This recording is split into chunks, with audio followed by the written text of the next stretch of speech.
Doctor Randeep Guleria ji. Thank you, नमस्कार। मैं 3 चीज़ों पे टच करना चाहूँगा। सबसे पहले क्लिनिकल मैनेजमेंट और इंफ्रास्ट्रक्चर पे। जैसे अब अभी बताया गया कि पूरे प्रयत्न किए जा रहे हैं कि हमारी ऑक्सीजन डिमांड, बेड्स की डिमांड पूरी तरह से मीट की जाए और पेशेंट्स को एडमिशन के लिए कोई प्रॉब्लम ना हो। ये जो सेकेंड वेव आया है उसकी जो एकदम रेट ऑफ राइज था वो बहुत रैपिड रहा है, इसलिए कुछ टाइम के लिए हेल्थ इंफ्रास्ट्रक्चर पे बहुत स्ट्रेन पड़ा है, क्योंकि नंबर ऑफ़ केसेस जो हैं उनकी डबलिंग बहुत रैपिडली हुई है। अगर हम देखें तो जैसे पेशेंट एक हॉस्पिटल में एडमिट होते हैं, एक वार्ड में एडमिट होंगे जिनको ऑक्सीजन की ज़रूरत है, 7 से 10 दिन वो वहाँ रहेंगे, तो टर्नओवर टाइम जो है अगर वो कम हो जाए तो हॉस्पिटल्स पे, इंफ्रास्ट्रक्चर पे स्ट्रेन पड़ेगा। इसके साथ साथ ये भी ज़रूरी है कि हम ये देखें कि मैनेजमेंट जो है वो प्रॉपर की जाए। और जैसे हम देख रहे हैं कि ये जो पैंडेमिक है it is going to tier 2, tier 3 cities और जगह भी फैल रहा है, तो ये बहुत ज़रूरी है कि ट्रेनिंग सबकी हो, स्पेशली उन डॉक्टर्स की जिनको इतना आइडिया नहीं है कि ये जो नई बीमारी है कोविड-19 इसको कैसे ट्रीट करना है।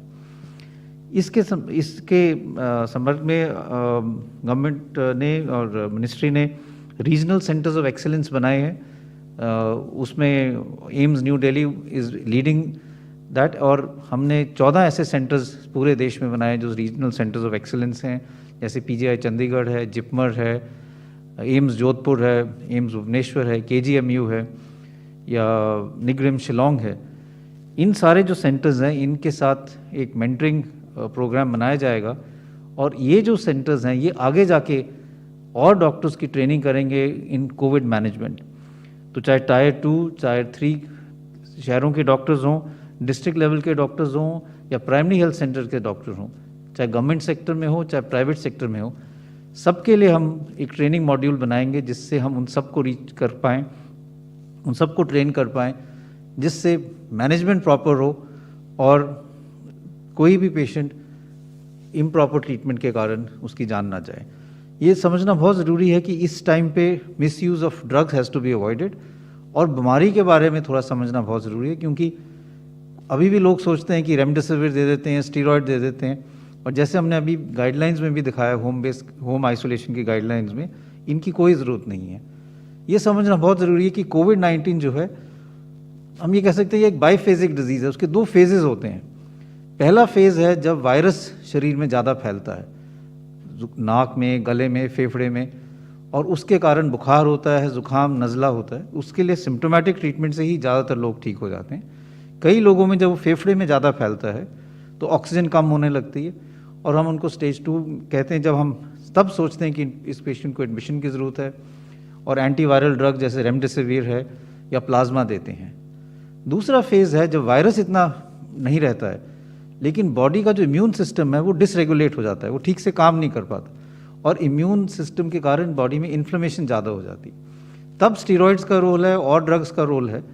अगर स्टीरॉयड्स हम पहले फेज़ में दे दें जब वायरस रेप्लिकेट कर रहा है, तो फिर वो नुकसान ज़्यादा कर सकता है, क्योंकि वो वायरल रेप्लिकेशन को और प्रमोट कर सकता है, वायरस और ज़्यादा रेप्लिकेट कर सकता है। तो इसलिए मैनेजमेंट गाइडलाइंस और मिसयूज़ को अवॉइड करने के, ड्रग मिसयूज़ को अवॉइड करने के लिए ये रीजनल सेंटर्स ऑफ एक्सीलेंस बनाए गए हैं, और ये हम कोशिश करेंगे कि हर एक डॉक्टर, चाहे वो रूरल एरिया में हो, उस तक ये जो मैनेजमेंट गाइडलाइंस हैं ये पहुंच पाए कि होम आइसोलेशन कैसे करना है, किस तरह से पेशेंट्स की मॉनिटरिंग करनी है, और क्या ट्रीटमेंट किस फेज़ में देने की ज़रूरत है। साथ साथ गवर्नमेंट ऑफ इंडिया ने बच्चों में मैनेजमेंट गाइडलाइंस भी अब रिलीज़ की हैं, क्योंकि हमने ये देखा है कि यंगर एज ग्रुप में भी काफ़ी ज़्यादा कोविड के केसेस आ रहे हैं। उनमें कैसे मैनेज करना चाहिए, कौन से ड्रग्स बच्चों में सेफ़ है, कौन से अवॉइड करने चाहिए, और कैसे उस उम्र के कोविड पॉजिटिव पेशेंट्स को ट्रीट करना चाहिए, उसकी भी गाइडलाइंस रिलीज़ की गई हैं। और होम आइसोलेशन की तो ऑलरेडी बात कर दी गई है कि हम होम आइसोलेशन गाइडलाइंस भी गवर्नमेंट ने रिलीज़ की हैं। इसके साथ साथ दूसरी चीज़ जो मैं ये कहना चाहूँगा कि केसेस, हॉस्पिटल का इंफ्रास्ट्रक्चर तो बढ़ रहा है, लेकिन साथ साथ हमें अपने केसेस भी कम करने हैं। और जैसे श्री लव अग्रवाल ने कहा कि हमें कोविड अप्रोप्रिएट बिहेवियर बहुत एग्रेसिवली निभाने की ज़रूरत है। मैं तो ये कहूँगा कि हमें एक मूवमेंट शुरू करना चाहिए, एक अभियान शुरू करना चाहिए, ब्रेक द चेन मूवमेंट, कि हमें ये जो चेन ऑफ ट्रांसमिशन है उसको तोड़ना है, ह्यूमन टू ह्यूमन स्प्रेड को तोड़ना है। और इसलिए जब भी हम बाहर जाएं मास्क लगाना बहुत ज़रूरी है। कुछ मास्क अपने साथ लेके जाएं, और अगर हम ये देखें कि किसी ने आसपास मास्क नहीं लगाया हुआ है तो उसको एक मास्क भेंट कर दें कि आप प्लीज़ मास्क डाल लीजिए। ये हमारे और सबके लिए फ़ायदेमंद रहेगा। अगर कहीं पर भी भीड़ इकट्ठी हो तो वहाँ जाके हम लोगों से रिक्वेस्ट करें, विनती करें कि प्लीज़ आप भीड़ ना बनाएं, इससे ये वायरस फैलेगा। तो ये हमें एक मूवमेंट करने की ज़रूरत है। अगर हमें बाहर जाने की ज़रूरत नहीं है तो घर में रहें, नॉन एसेंशियल ट्रैवल एकदम अवॉइड करें। ऐसी अगर हम चीज़ें करेंगे और ये अभियान करेंगे कि हम आप खुद भी करें और देखें कि हमारे पड़ोस में, हमारे सोसाइटी में, हमारी लोकेलिटी में सब लोग ये कर रहे हैं, तो इस वायरस को फैलने से हम रोक पाएंगे और अपने केसेस कम कर पाएंगे। क्योंकि हेल्थ इंफ्रास्ट्रक्चर एक लिमिट तक काम कर सकता है, लेकिन अगर केसेस ऐसे ही बढ़ते रहे तो ये एक बहुत चैलेंजिंग सिचुएशन हो जाएगी। इसलिए अगर हम सब इकट्ठे मिलके एक ब्रेक द चेन मूवमेंट शुरू करें तो मेरा ये मानना है कि हम ये जो वायरस को जो फैल रहा है, ह्यूमन टू ह्यूमन जो स्प्रेड है, इसको हम रोक पाएंगे।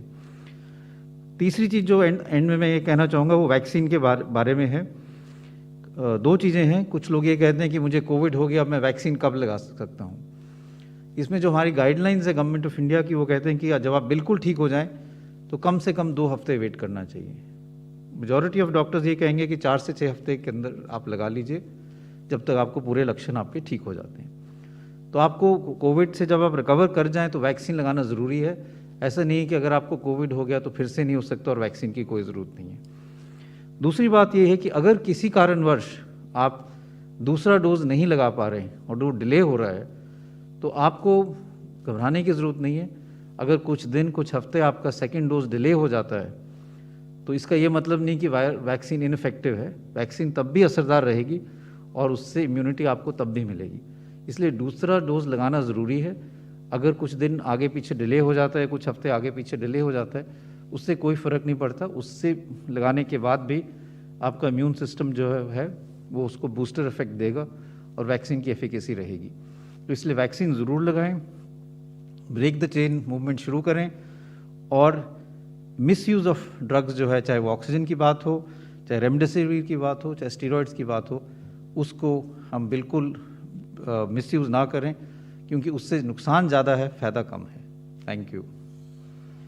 We'll now take a few questions. Please go ahead.